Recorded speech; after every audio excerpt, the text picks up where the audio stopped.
everyone. Thank you so much for joining us. This is the third episode of Meet Your Neighbors, and our focus for this month is on gratitude.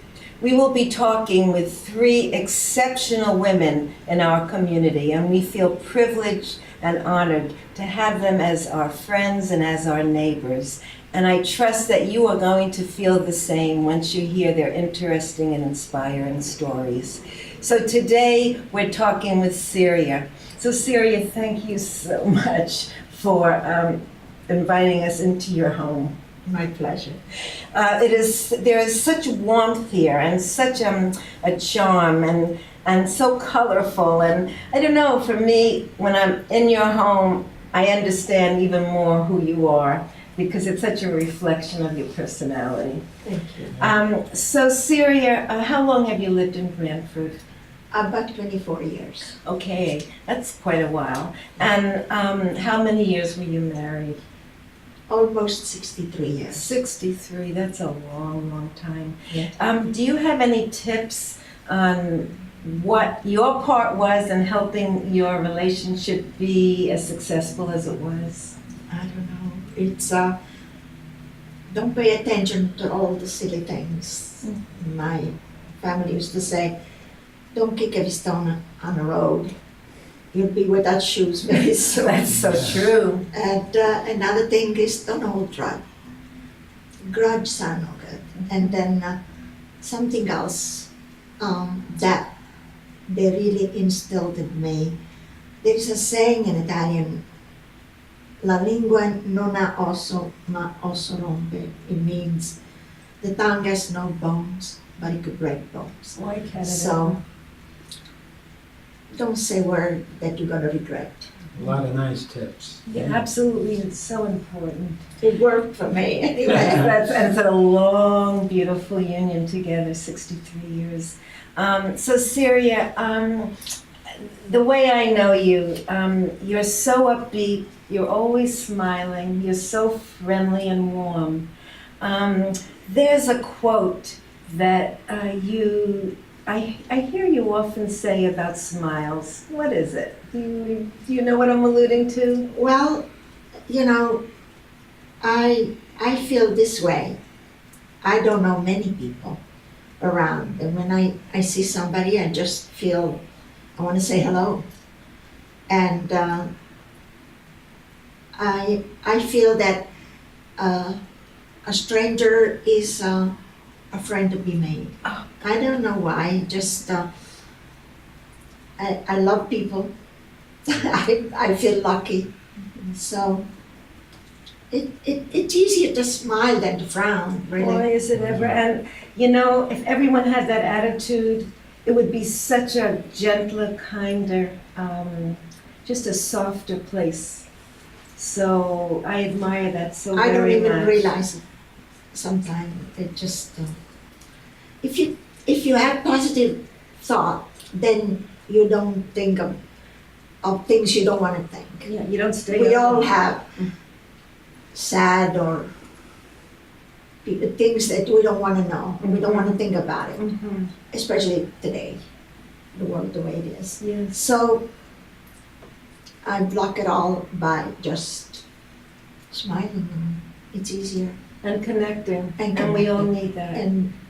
and I feel lucky that I know so many good people I have met here, and so And we're the that's lucky my ones. way. How many children do you have? I have 3 children, Three. 2 daughter and a son. Beautiful. And how many grandchildren? Oh, I have 8 grandchildren Wow. and 2 great grandchildren. Oh, magnificent. 2 boys, twins. Oh, Nice. twins. Yes. How old are the twins? But they just turned a year. They're Oh, almost how precious is that? 14 months. Beautiful. Yeah, I feel really blessed. I have so much to be thankful. Well, you know, I have a question I'd like to ask, and I'm sure everybody would be interested. We're curious about, in your early life, what impacted you to have the personality? What was the most impact that you got? I don't know.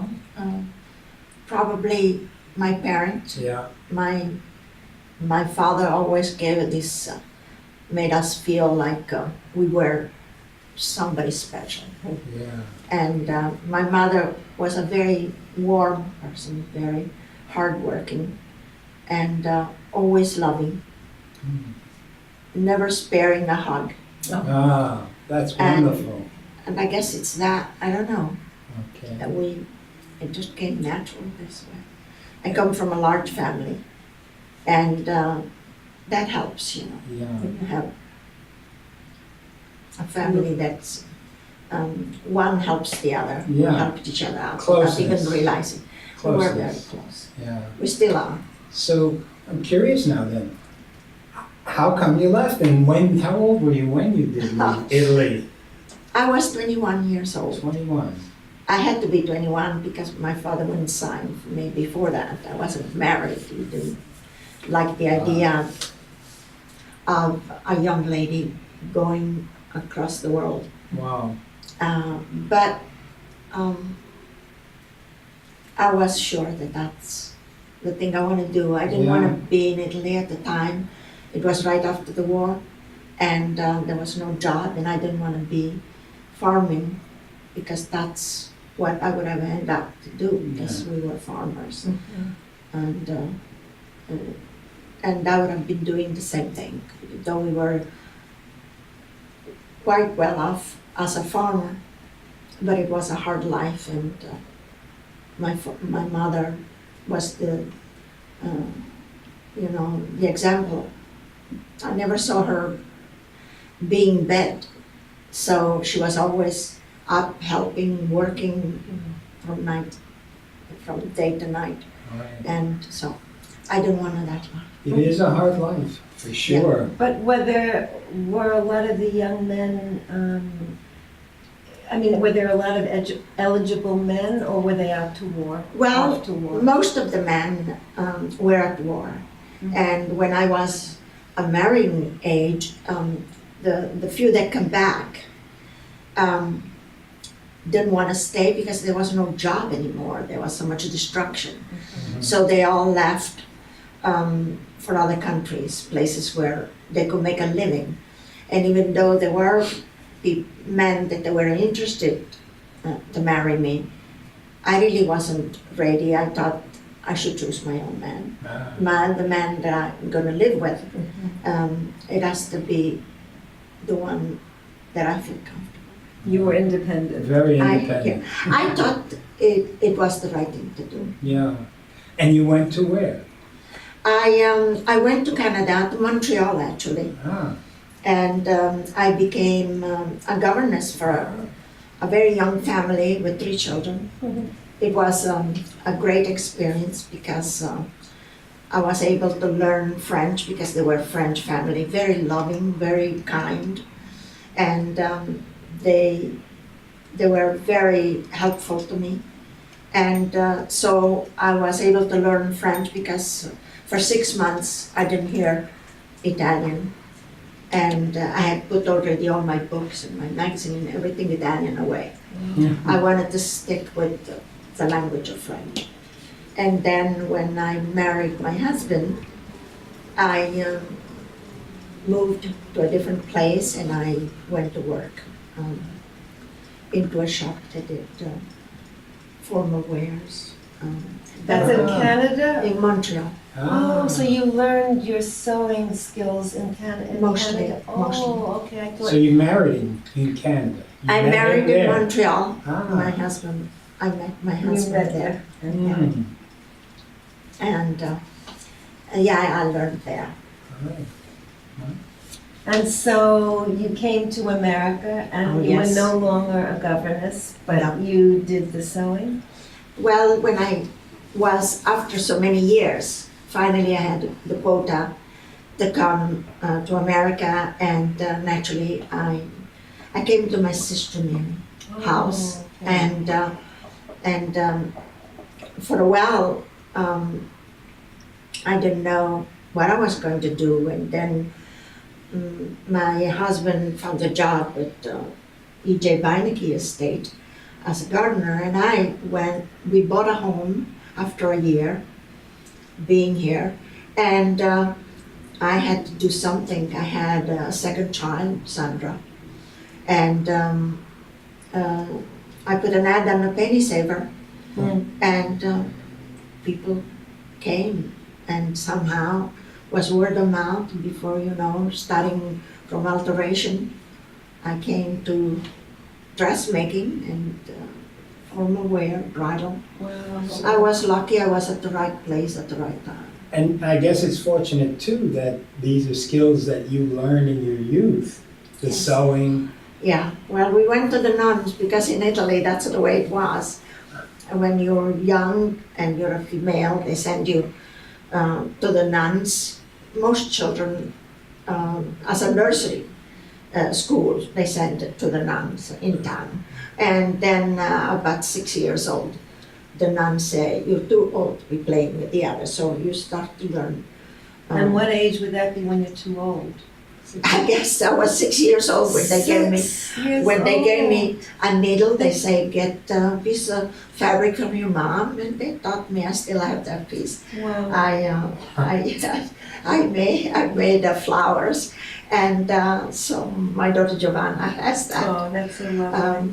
It was the first thing I did, That's and six. I love sewing. I don't know why. I just fell in love with sewing and And that- making people. So that led you to, or allowed you to then start with repairs and little sewing jobs for people, and then into designing, you said Well, earlier? it came naturally. I don't even know how it happened. Just people asked me, "Can you do me?" Actually, Mrs. Beinecke asked me if I would make a dressing gown for her. She had a beautiful silk organza piece of fabric and from France, and after she told me what she wanted, and it was such a charming piece that thank God I was able to do it. She was tremendously pleased, and lucky for me, she had other clothing for me to make. Wow. So your business really It got on, and it was enough to help out. And then I had another child, my son Giuseppe.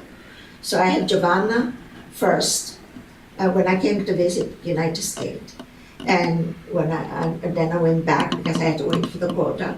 And then when I came permanently, I had Sandra and then Giuseppe. Yeah. So when you were in America, did you come equipped with the English language, or you had Italian and French? No, I learned French when I was a governess with the French family. And then when I went to work at this specialty shop for formal wear, they spoke French and English. Oh, French. So I learned English there. And but in Montreal, it's quite So much French speaking. yeah. Most European people have their own language. If you're German or Italian, you have your language at home, and then when you go out, it's spoken French and English. Very And easily done. It just seems to me that a lot of what you learn in Italy, not only the skills, but I know in different conversations that we had, your father always taught his children to be proud of who they Of course. are, to speak out, to be authentic. Yes. I mean, those are learnings that no matter what country we go to holds us, because we Yes. learn to have respect in who we are. To be decent, Mhm. not to be afraid. Mhm. Speak up. And there was something else that you said. He said, you help me, be, Oh, you mean when I was? rude. Be, Yeah.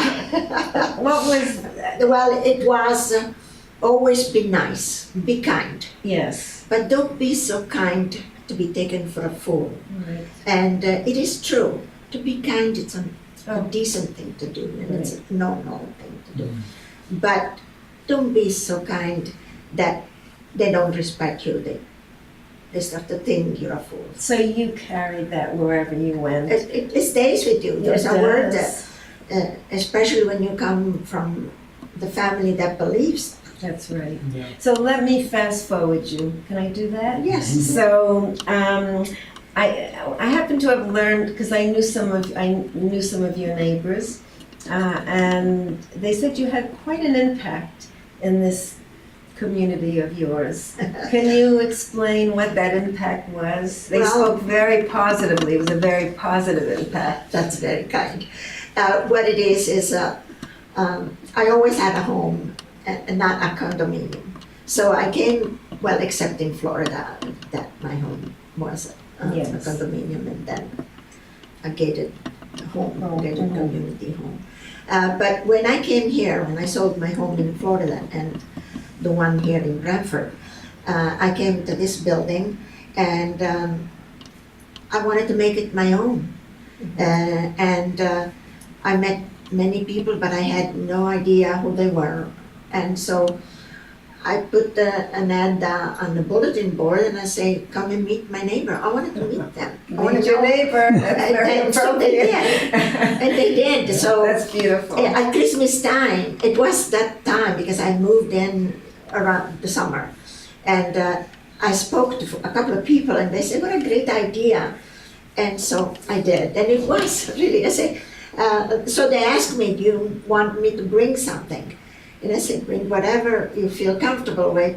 We're going to just meet each other. And they came. We have a community room and we did. Beautiful. No, I think And Syria it was really quite good. special. I think everybody longs for connection, but it takes someone to help make it happen. I guess so. You also, I think, did some plantings. You have a green, you can't take the farm out of the girl. I mean, you left the farm, Well, but the green thumb stayed with you. I think my husband and I loved flowers. We did landscaping, as a trade. Right, but what did you do here in Here, community? what I did is I walked in the back to go to town, right at the green. Coming in, I realized I didn't like the entrance. It needed attention. The people who used to help before, they moved away. So I thought this will keep me occupied, and I love to do something about it. And so I put 2 big pot of flowers and cleaned up everything. I had somebody that actually John Basic that waters it, so I'm not just Beautiful. myself. And then the next spring I did the front. That's I lovely. like to have flowers around. That's so lovely. And everybody loved it. That's So- beautiful. There's another impact you had because one day I came to visit actually a neighbor down the hall from you, and there was this delicious, I know it wasn't yours at that moment in time, but you inspired it. There was a delicious plate of cookies left off for everybody to take. And I know that you share, you're a wonderful course. cook and baker, and you're inspiring people in this building to really be connected and give to each other. It's a community. It's It a little is. town for me. And you're making it that. You're helping So to for make me, it that. this is a little town. And Syria, in Brantford, are you involved in any other functions in Brantford? Well, the senior center, Mhm. it's the greatest spot we have right here. And they have so many activities, and Nancy, the coordinator, asked me about 4 years ago if I would teach Italian. And And you're doing it. I'm doing conversation Italian. That's beautiful. It's not formal. But That's it's, wonderful. it seems they love it. The people that come enjoy it. I'm Beautiful. enjoying it too. And you have a girlish figure. Even though you're an amazing cook and baker, we had your pear tart a while back. It was luscious. Yeah. And yet you Gorgeous. keep so trim. How are you doing this? I love to walk. Okay. And when I come back, instead of going for the elevator on the other side of the building, I take the steps. How many there are flights? 5. Five there are the 5th floor. flights? Yeah. Oh my gosh. It that- wasn't easy in the beginning, but then slowly now I do it every And day. how every day, Every day. and may I ask? I don't even think about it. May I ask What? your age? I'm going to be 84 in November. 84, and I thought you were going to be. Oh, gee, yeah, this. I thought you were going to be. No, it's 88. 88, okay. That's okay. I know. I just automatically, it would be nice to go back to 84, but it is 88. But you are truly beautiful at 88. Thank It's you. wonderful. That's wonderful. It would be nice, wouldn't it? Yeah. Or go back to 84. Anyway. So we, oh yes, David's reminded me something that I really wanted to ask you. There was a story you told us. We were in class together. And I know in Europe it's very healthy to take a drink of wine Yeah, with a at dinner meal. everybody's table. It's for health or it's for joy. It's part of the meal. That's right. So I know you adopted that, but I know when you were in America, you had very good friends who wanted to take you a step further. Oh, Do you want to share that story with us, please? You know, people that came to visit us, sometimes they brought a bottle of liquor, different kind of liquor, some stronger than other. And this friend of my husband suggested that I should have something a little more classier than just a glass of wine. And so he started to put it together and he said to me, this is something called Sex on the Beach. Well, I thought it was a joke. I had never heard of it. And sure enough, I didn't know. I never drank hard liquor. And so it was delicious. I drank it a little too fast because it was delicious and kind of a sweetie kind of stuff. Anyway, I became drunk immediately. I couldn't move my head. And at that moment, my daughter Giovanna called and she said, "Mom, you sound so strange. What's wrong?" And I say, "I just had sex on the beach." And I could talk, and she said, "Let me talk to Dad." Immediately. After, when I think about it, it's so silly and so funny. But it is so But funny. it's the truth. Anyway, so that's my story about being drunk after. Sex on the beach. Sex on the beach. Well, It was it was celebration, I guess, and people like to drink for celebrations. And this month we're celebrating Thanksgiving. yes. And when we sit around the table, I know in our home, we usually talk about what each person is grateful for. So that's a question I'd like to put to you too. What are you most grateful for in life, in your life? Oh, the first thing that comes into my mind is grateful for my daughter Giovanna. She's a cancer survivor, 7 years now. Wow. And I have all the reason to be grateful for that. That's the first. And then I have a beautiful family, thank God. Very loving. They all work, hardworking, decent. And I'm healthy. And the children are healthy. They're all working. I have 8 grandchildren, and one better than the other. I have my son-in-law that is like as attentive as my own son, Oh, Giuseppe. that's so beautiful. And even my daughter-in-law, Giuseppe's wife, she always makes sure to involve me. My girls, I have so much to be thankful. That's Sure wonderful. Just to be here. So thank you so much, Syria. Yes, This has thank been a you. joy for us, a true joy. We Thank trust you. that you all enjoyed it. Yeah.